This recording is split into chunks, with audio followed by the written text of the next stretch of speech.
Welcome to the Deep Dive. Our mission is simple. Take a stack of sources, dig out the most important nuggets of knowledge, and help you quickly become well-informed. Think of it as your shortcut.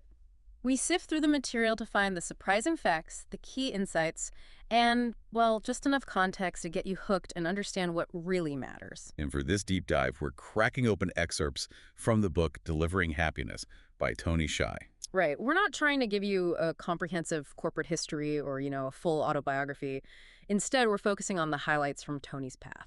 Specifically, his journey toward finding happiness. Yeah, first within his business ventures, and then how that pursuit kind of expanded to his life more broadly. Exactly. We're going to unpack that path, starting with some truly wild childhood entrepreneurial ventures, moving through building Zappos and zeroing in on the core lessons he learned along the way. Things like passion, purpose, company culture.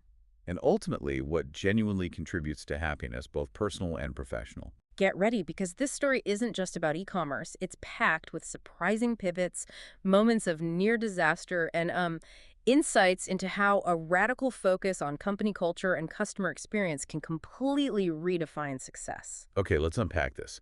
Where does this story really begin in these excerpts? It feels like it's rooted in his childhood context, right? Absolutely. The book sets the stage with his upbringing under pretty strict Asian parenting. The pressure was intense and clearly defined. Defined how? Excel academically, get into a top university like Harvard, achieve career success, doctor or PhD were the ideal paths, and of course, master a musical instrument. The dreaded piano or violin, having to perform for the other parents. Yeah. Remember that pressure coming up in the text. Yeah, and the summer practice schedules, he described them as cruel and unusual punishment. So what did he do? Well, his solution was classic early problem solving.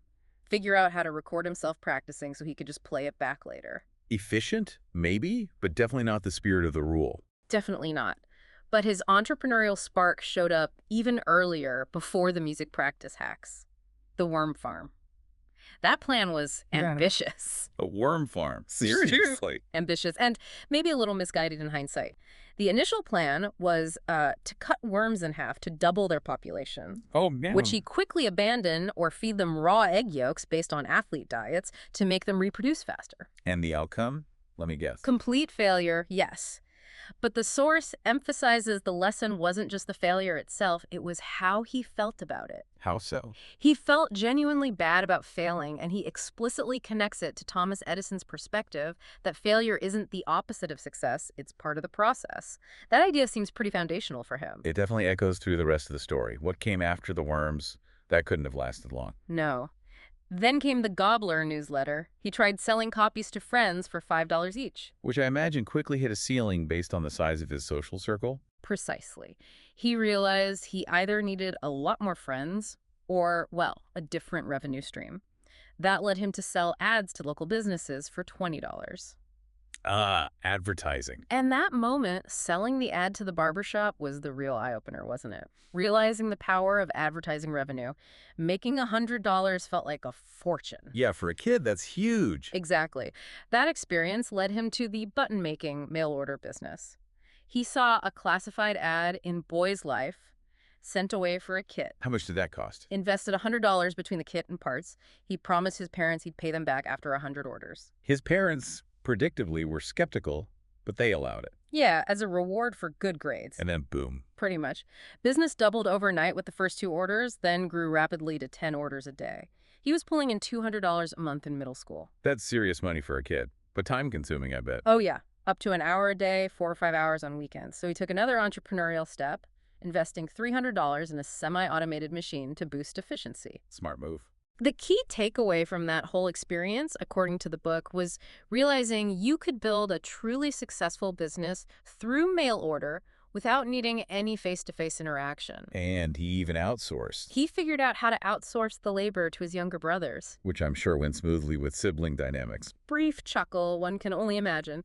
But eventually he got bored and passed the business to his brother, already anticipating starting the next mail order venture, always looking ahead. So he moves past mail order and discovers computers in high school. That seems like a natural progression. Yes, spending time in the library, learning Pascal and BASIC, getting into the computer lab. And that opened the door to BBS's bulletin board systems before the mainstream internet, right? Exactly. It was like a pre-Craigslist online world connecting with strangers across the country. Which, according to the book, led to some creative uses of the computer lab, like making unauthorized phone calls. Oh, yeah. Unplugging the modem, plugging in the phone, calling 976 numbers, 976 joke, 976 XXY, that kind of thing.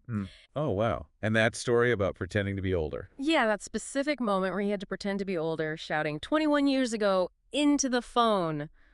Then the friends practicing their birth year to sound more convincing. It's a classic teenage rule-bending story. Absolutely.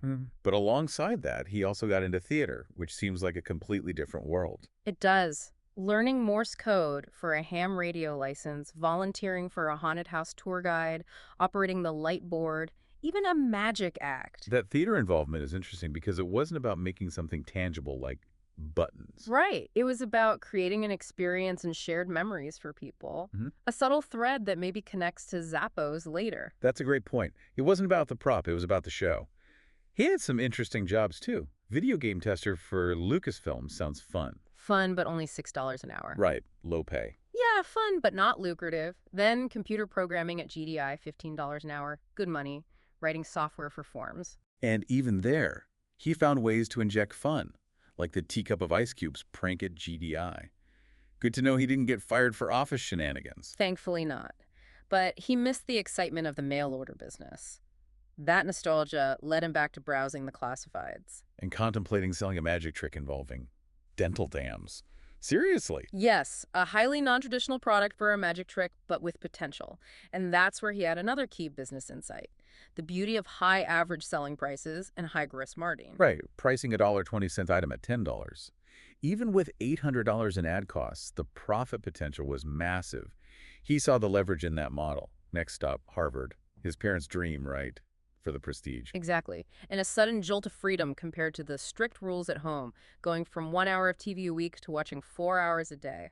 He describes falling into this strange 48-hour sleep schedule and skipping classes. Not exactly the focused academic life his parents envisioned. No. But out of that, for a Bible class final with 100 possible essay topics, he had to figure something out fast. Necessity is the mother of invention, as they say. He invented a virtual study group using newsgroups, crowdsourcing the information from other students. He assigned topics, compiled the responses into binders. And then sold the binders for $20 each. Yep. So he didn't just ace the final without doing all the reading. He made a profit and got written about in the school paper, The Crimson. That's impressive hustle. Definitely. What else was he up to at Harvard? Beyond that, he was involved in all sorts of things, winning U2 concert tickets, working various jobs from catering and bartending. Complete with a mixology certificate? Right, to programming at Harvard student agencies and software companies. And it worked at BBN, which was involved in building the early internet backbone. Yeah, requiring secret security status, which led to his nickname Secret, or sometimes Ancient Chinese Secret. During his junior and senior years, perhaps missing having his own business, he took over the Quincy House Grill, the dorm eating area. The goals were simple: make money and make it a place people actually wanted to hang out. His strategy, playing music videos, recording them from MTV and pausing during the commercials and adding pizza, it tripled sales. Smart. Pizza and MTV. Can't go wrong in a dorm. And that's where he met Alfred, his #1 customer, who bought a large pepperoni pizza every single night. Which he later found out Alfred wasn't just eating himself. He was selling by the slice upstairs in the dorm. Arbitrage. Love it. Exactly. And Tony did the math years later. While he made more overall from the grill, Alfred was making about 10 times more per hour by arbitraging the pizza with much less risk. A different way to think about value and efficiency. After Harvard, he did the expected thing, took a high-paying job at Oracle. And found it incredibly boring. The source paints a picture of a soul-crushing routine. What was it like? Show up at 10, run a test, check email, go home for lunch, nap, come back, run another test, check email, leave at 4. Sounds mind-numbing. Yeah, he tried to quit multiple times, right? Yeah. Even hiding in the bathroom. Yeah, the actual resignation conversation was difficult, just mumbling, "No, sorry," initially. And when he finally managed to resign, his boss assumed he was leaving for another exciting startup, not to start a low-paying web design business out of his living room with his friend Sanjay. And that was the point, right? The decision wasn't about the money. It was about not being bored. Exactly. About wanting to run their own business and be in control. They were ready for an adventure. But the reality of the web design business was far from exciting. No, they were sitting around bored, not passionate about the actual work. His parents were skeptical it could ever become a significant business. Those sound like pretty tough, depressing weeks, spending most of their time surfing the web. Sanjay napping in the coat closet. Oh, wow. It does sound rough. But the book highlights a realization during that low point. They had enough savings to cover rent, and they had learned crucial lessons about what they didn't want. Like what? Not Oracle, not web design, not sales calls, and definitely not being bored. And out of that boredom came the spark for link exchange. It started as an experiment, sending emails to 50 small websites to see if they'd be interested in trading banner ads. And the response was astonishing, wasn't it? Yeah, more than half signed up within 24 hours. That's when they saw the potential and went all in. What happened next? The next 5 months were a blur of rapid growth. They focused purely on expanding the network, not making money yet. They worked around the clock, doing everything themselves, programming, customer service. And the customer service aspect, even then, was key. Answering emails within 10 minutes. That became their standard, which amazed people and fueled word-of-mouth growth. This rapid traction led to their first offer, just 5 months in. Right. Lenny offered $1 million cash. And Tony and Sanjay, perhaps recalling earlier lessons in valuation, decided to ask for $2 million, $1 million each.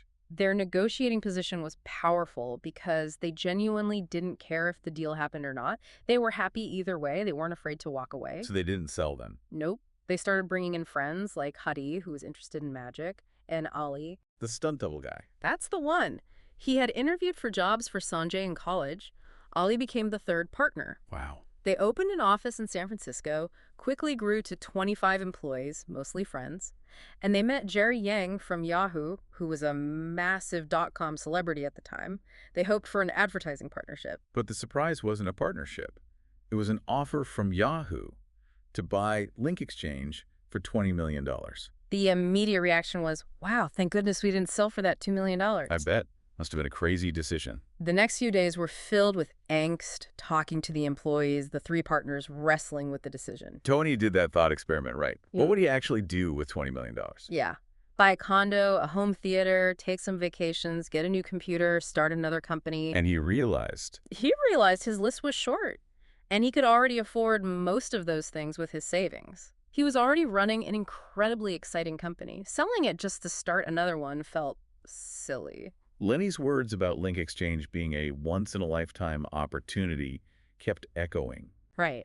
He decided pursuing the opportunity was more important than owning a condo at 23, even if they failed trying. Link Exchange had a really fun culture in the beginning, didn't it? Oh, yeah. Like the monthly important meeting where everyone had to wear suits and ties to haze the new employees. And that story of Moritz, the very proper British VC, being forced to do the Macarena. The book describes everyone, including Tony, being in tears laughing. It's that kind of detail that brings the culture to life. He looked around the office during those moments and felt like it was surreal, like he was living a fairy tale. But then, as the company scaled rapidly, the culture started to erode. That initial all-for-one, one-for-all feeling began to shift. Yeah, towards politics, positioning, rumors. He described it as death by 1,000 paper cuts or Chinese water torture. Ouch. It wasn't one big bad thing. It was the cumulative effect of small things that gradually poisoned the environment. No single person was responsible, but the aggregate effect was painful. Despite the internal struggles, Link Exchange was a hot property. Yahoo, Netscape, Microsoft were all interested. Yeah, interested in partnerships, investment, and even buying the company. Netscape and Microsoft were particularly aggressive about buying. And the Microsoft acquisition happened incredibly fast. Signed just weeks after negotiations began for $265 million. Done in record time. Wow. But even with that massive financial success, Tony felt burnt out and bored. Exactly. He describes the concept of vest in peace, sticking around post-acquisition just to vest your stock without any real drive or purpose. That was his reality. The celebration cruise to the Bahamas should have felt like the pinnacle of success. But the book describes it leading to deep introspection. Afterwards, he was on autopilot. Waking up late, short office visits, leaving early, even skipping days. All that free time forced him to think. And he started questioning why he was even at Microsoft, just vesting for more money. Money wasn't making him happy. He wasn't even spending it. So he made a list of his happiest periods in life. And crucially, None of them involved money. What were they about then? They were about building or creating things, connecting with friends, simple pleasures like trick-or-treating, a baked potato, or pickles. Pickles. Okay. This prompts him to revisit his childhood aspirations. CIA spy, robot inventor, or living above a movie theater with a Taco Bell downstairs. That's specific. And then driving around San Francisco, he saw a new AMC theater complex with lofts above the lobby and a Taco Bell less than 2 blocks away. It felt like a sign. This epiphany leads him to start Venture Frogs, raising $27 million from ex-Link Exchange employees and setting up an office in a loft. And one day, he gets a voicemail from someone named Nick Swinmurn about a website called shoesite.com. His initial reaction, intense skepticism. Yeah, he thought it sounded like the poster child of bad internet ideas. Who would buy shoes online without trying them on, especially back then? Good point. But he agreed to meet Nick. They talked about the early progress, $2 carries a week in orders, the simple model, Nick buying shoes locally and shipping, and the bigger vision, partnering with brands, inventory feeds, and drop shipping. And it was Tony who suggested renaming ShoeSite to Zappos. That's right, playing on Zappos and adding an extra P to help with pronunciation. And around this time, Alfred, his #1 pizza customer from Harvard, joins Venture Frogs. Yes. He decided pursuing a PhD sounded like the second most boring thing he could do after working at Oracle. So he joined Tony. Venture Frogs invests in Zappos. Tony and Alfred's credibility from the Link Exchange sale helped them secure funding from a major VC like Sequoia. Which was crucial. Fred from Zappos notes they had just 5 days to find funding or be out of business. Wow, close call. It was a tough decision to invest more, putting more eggs in that basket, but they believed in the Zappos founders' passion and long-term vision. Tony and Alfred initially planned a formal Venture Frogs incubator in commercial space below their lofts, offering office space and services to portfolio companies. But that space wasn't ready when Zappos needed to move quickly, so Tony makes a significant offer. What was that? Convert his personal loft after the new year into temporary office space for the Zappos team. That's a big step. Signals his increased involvement, right? Absolutely. He went from just getting weekly sales reports to being deeply embedded in the day-to-day. And being together in the lofts fostered this incredible sense of community. Totally. Hanging out, parties, building a tribe. The loft wasn't just an office, it was a hub. This connectedness brought a sense of stability and excitement that the source explicitly links to increased happiness for everyone involved. Tony buys the adjacent 810 loft, nicknaming it Club Bio. Yeah, and it wasn't a real estate play. It was about architecting experiences, enabling parties and gatherings, turning it into a kind of private nightclub. The first party was his 26th birthday in December 1999. And yes, he made sure there was plenty of Red Bull. A pivotal moment, an experiential epiphany, as the book calls it, was a rave he attended. What was so epiphanic about it? The sheer scale, the warehouse size, the lasers, fog machines, black lights, it created this incredibly surreal, dreamlike atmosphere. Yeah. And the feeling. He describes it as one massive, united tribe, the DJ as the leader, the music moving through everyone. The loss of individual consciousness. Replaced by a shared purpose. Years later, he learned this connects to research showing that physical synchrony with others, being part of something bigger than yourself, is a powerful contributor to happiness. The rave felt like a modern echo of ancient communal experiences. And it gave him an instant understanding of techno music, like finding the Rosetta Stone for the genre. Exactly. There was that memorable incident at 3 a.m. with the fog machine setting off the fire alarms for the whole building, though. Oh, right. Fire trucks show up, they explain. The firemen start laughing, a relief that they didn't get arrested. Close one. But after that intense period of partying and building the loft community, they lacked a shared purpose beyond just hanging out. Tribe members started drifting to other interests. And Tony realized party planning, while fun, wasn't a meaningful full-time occupation for him. He loved creating experiences and seeing wow reactions, but it felt like a hobby that couldn't sustain him. He needed something more. Around this time, Venture Frogs starts facing serious headwinds as the dot-com crash hits. Yeah, they spent most of their time dealing with their portfolio companies that were failing and needing more funding. So they tried to raise another fund. Their plan to raise a second fund, a $100 million one specifically to support those struggling companies, failed completely. They got zero interest from previous investors. Ouch. That must have hurt. Initially, Tony hadn't worried too much about the crash, feeling Link Exchange's success was maybe just luck. But the failure to raise that second fund brought up serious self-doubt. Was he just a dot-com lottery winner? And he realized venture capital itself wasn't his passion either. Right. Meanwhile, Zappos was really struggling. Revenue dropped by half. They were down to a 9-month survival plan focused purely on maximizing gross profit, slashing expenses, and a tiny hiring budget. The urgency was extreme, wasn't it? Very. Nick, Fred, and Tony made the incredibly difficult decision to do proactive layoffs to maximize their chances of survival. And they needed the remaining employees to take massive pay cuts or work just for equity. Yeah. Tony set his own salary to $24,000 a year, just $1 per paycheck after taxes. Wow. What happened to the employees who stayed? Most employees didn't have the personal savings to handle the pay cuts and had to leave. But for those who stayed, Tony housed them in the empty party loft Club Bio, became a dorm with 5 beds and other lofts he owned, not charging rent. That must have created an intense bond. Absolutely. This forged an intense all-for-one, one-for-all bond among the survivors. Survival was the only goal then, not even customer service yet. Those tough times, the shared goal of not going out of business, the fierce passion, the sacrifices. The book describes it bringing that core team incredibly close together. A critical challenge they faced was inventory. Fred explained the major limitations of the dropshipping model they were using initially. Right. Brands weren't set up for it, and crucially, the best styles and sizes were always sold out because brick-and-mortar stores got priority by holding inventory. And that was the key realization. To offer the best selection and customer experience, Zappos needed to hold its own inventory. But the list of obstacles was daunting.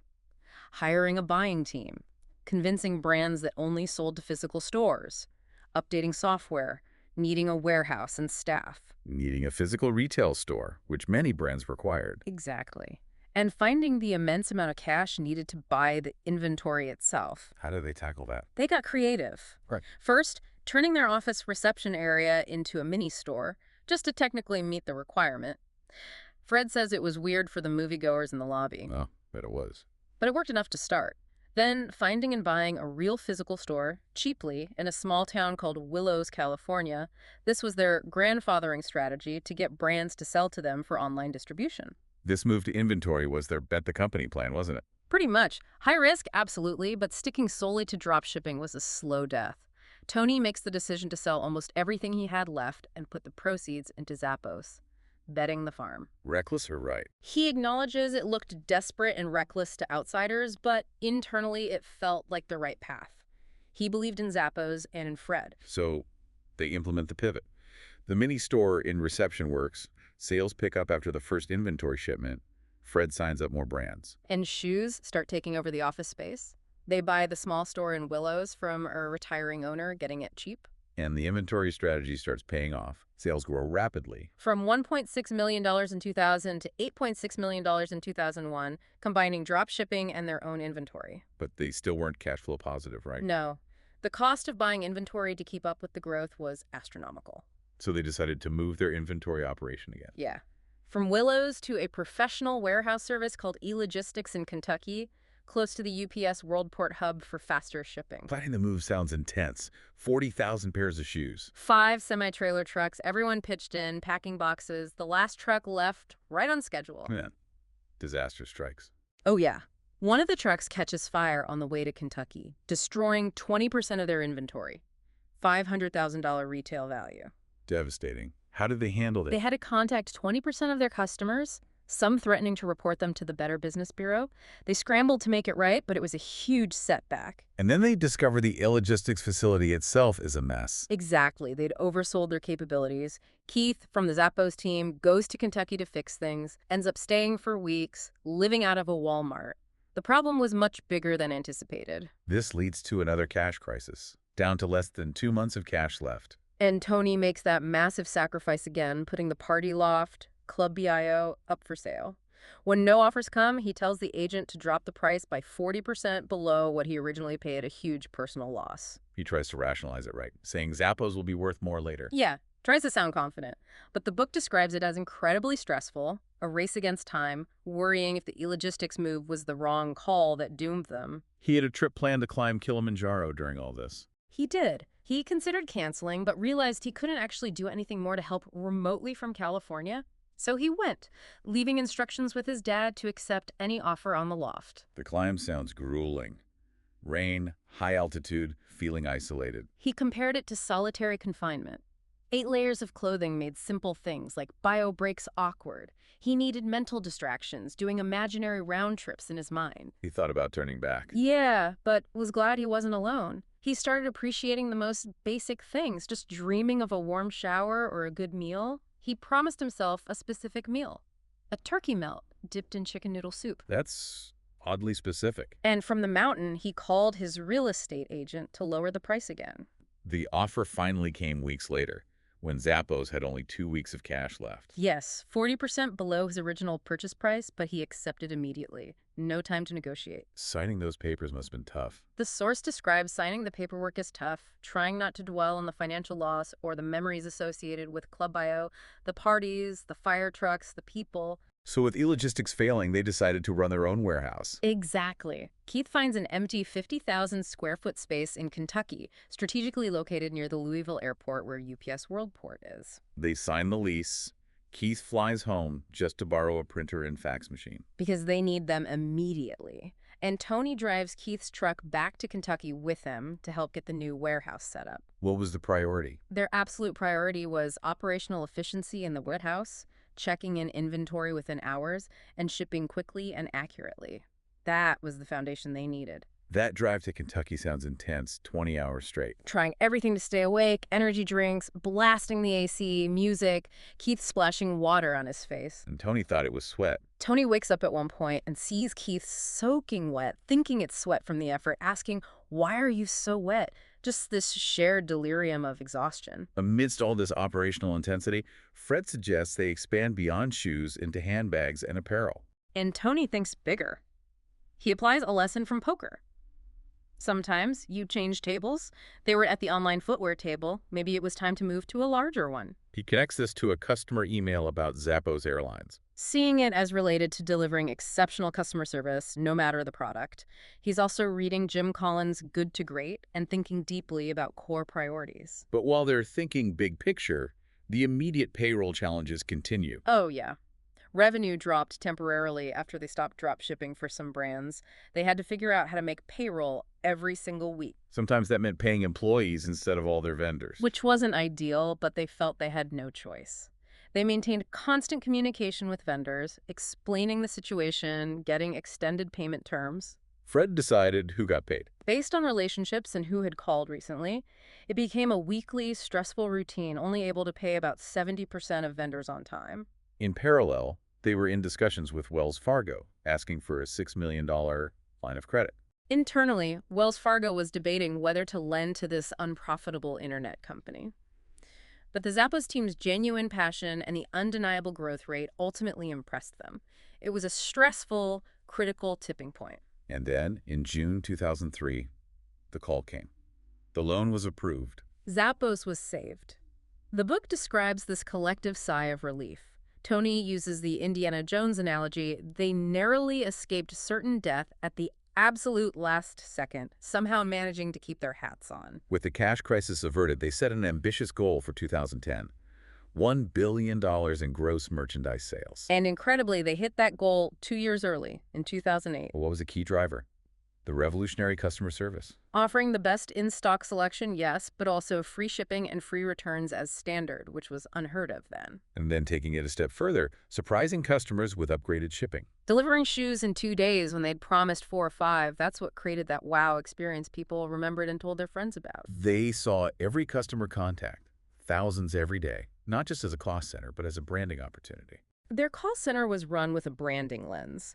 The majority of calls weren't even sales calls. They were about returns, fashion advice, or sometimes customers just wanting to talk. Because they were lonely. Sometimes. And the reps were empowered to take their time, connect, and create a positive, lasting memory. The public office tours were another organic extension of this. Started with vendors, then expanded to friends and random customer requests. The employees really embraced it. And traditions like Bald and Blue, starting as a dare. Becoming an annual event where people shave their heads and dye them blue, Tony participated. That's a clear example of intentionally creating fun and weirdness. Even the office design reflected this culture focus. Right. The central reception area, while less convenient, was designed to maximize serendipitous interactions between employees, reinforcing that sense of community. This all led to a crucial realization. A company's culture and its brand are fundamentally two sides of the same coin. And your brand is really a lagging indicator of your culture. The genesis of that, your culture is your brand blog post idea. Building the brand wasn't about advertising campaigns. It was built through the employees and the experiences they created. Which meant hiring became critical. They implemented a two-part interview process. Hiring manager assessed skills and team fit, but HR assessed culture fit. Candidates had to pass both. And they were willing to walk away from talented people who weren't a culture fit. That willingness to sacrifice short-term skill gains for long-term cultural alignment was key to protecting the brand. And their training reinforced this. Every single person hired at headquarters went through the same 4-week training. Exactly, same as the customer loyalty team reps. That included spending 2 full weeks on the phone taking actual customer calls. Why? It drilled home the belief that customer service isn't a department, it's the entire company. A unique part of the training was the offer to quit, offering people money to leave. At the end of the first week, they offered employees $2,000 plus wages earned to quit. The offer remained open until the end of week 4. What was the point? To make sure people were there for more than just a paycheck, that they truly bought into the vision and culture. Less than 1% actually took the offer. They were also remarkably transparent with reporters, letting them wander the office and talk to anyone. Defining their core values was a major undertaking. They weren't meant to be meaningless words on a plaque. They were committable core values, right? Meaning they'd hire and fire based on them. Exactly. Getting employee input and feedback took about a year, but it was essential that the values genuinely reflected the team. What were the final 10? Okay, let's see. Deliver real value through service, embrace and drive change, create fun and a little weirdness, be adventurous, creative, and open-minded. Keep going. Pursue growth and learning, build open and honest relationships with communication, build a positive team and family spirit, do more with less, be passionate and determined, and be humble. The source provides examples showing these weren't just aspirational.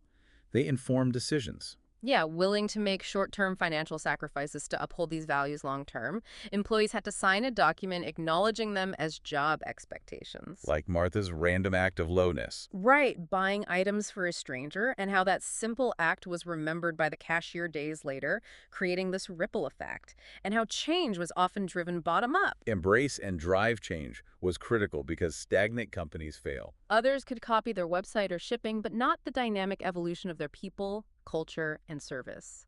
There's even that math note about 1% daily improvement. Create fun and a little weirdness, actively avoiding being corporate or boring. Like the chat log example of Timmy and Jonathan talking in the third person and getting a VIP upgrade, finding humor in the work. Being adventurous, creative, and open-minded meant taking calculated risks.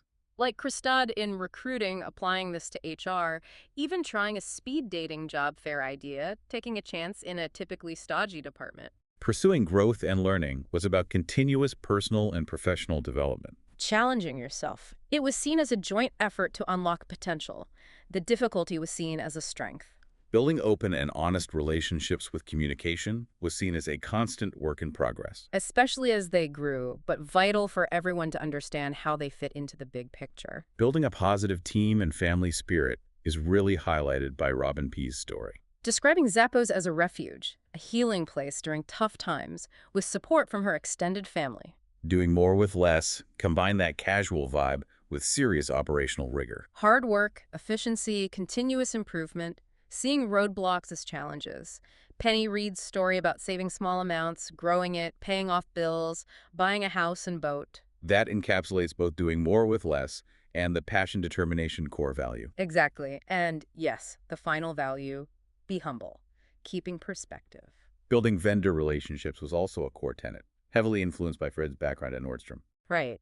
He saw how adversarial vendor relationships could be, but also how building positive, collaborative, long-term partnerships led to better outcomes. Nice guys came out on top. So Fred intentionally cultivated these relationships. Relying on his existing connections, they viewed vendors as true partners, getting input on inventory, marketing, even business direction. And they saw partners in unexpected places too, like Wells Fargo. Who took a chance on them with that critical loan when others wouldn't. The benefits of these strong relationships, according to the book, were endless. 2008 was a roller coaster year. They celebrated hitting profit goals with a bonus. A 10% salary bonus for employees even sent a team to the UPS Olympics. But then the weak economy hit and online sales dropped. They made another difficult decision: proactive layoffs. 8% of employees. This wasn't reactive. It was a strategic move to cut expenses enough to ensure they could be profitable and cash flow positive in 2009. Positioning them for the future. Right. They focused on taking care of the employees who were leaving. There were no further layoffs planned. The team who remained banded together, maintaining that team and family spirit. Tony expressed pride in how everyone handled it, while hoping they never have to do it again. The book also touches on a fascinating perspective regarding the idea that people are a company's most important asset. Tony's critique is that if people are just assets, you lose that asset when they leave, or the company's needs outgrow their current skills. And bringing in external hires always carries the risk of a culture mismatch. So Zappos' approach was different. Grow talent internally through what they call the pipeline strategy. The merchandising department is a great example. They hired entry-level assistants based on passion for the product category, fashion lovers for couture, marathoners for running shoes, hikers for outdoors gear. And then put them through a structured 3-year development program. Training, certifications, increasing responsibility, leading to management roles. The pipeline team offered courses across all departments, some required for promotion. It was about building future leaders from within. Public speaking was another area of personal growth for Tony, described in the book. He initially dreaded it. Yeah, he'd memorize speeches word for word, not sleep well before, get flustered if he forgot a line. But he saw it as an opportunity for growth and building the brand. Exactly. He approached each speech as a practice session, focusing on improving. He slowly got better, but even after a year, he admits he didn't truly enjoy the process. Highlights that growth isn't always easy or fun. As Zappos grew, they faced challenges with their investors, specifically the board of directors. Their board, particularly Sequoia, was focused on short-term financial performance and a typical 5-year exit strategy, common for VCs. But not aligned with Zappos' vision. Right. They weren't particularly interested in Zappos' longer-term, non-e-commerce strategies centered on culture building or potentially helping other businesses. The Zappos team felt differently. They saw the company as a calling, an emotional investment. They didn't want to sell. To resolve this misalignment, they considered buying out the board, estimating it would cost around $200 million.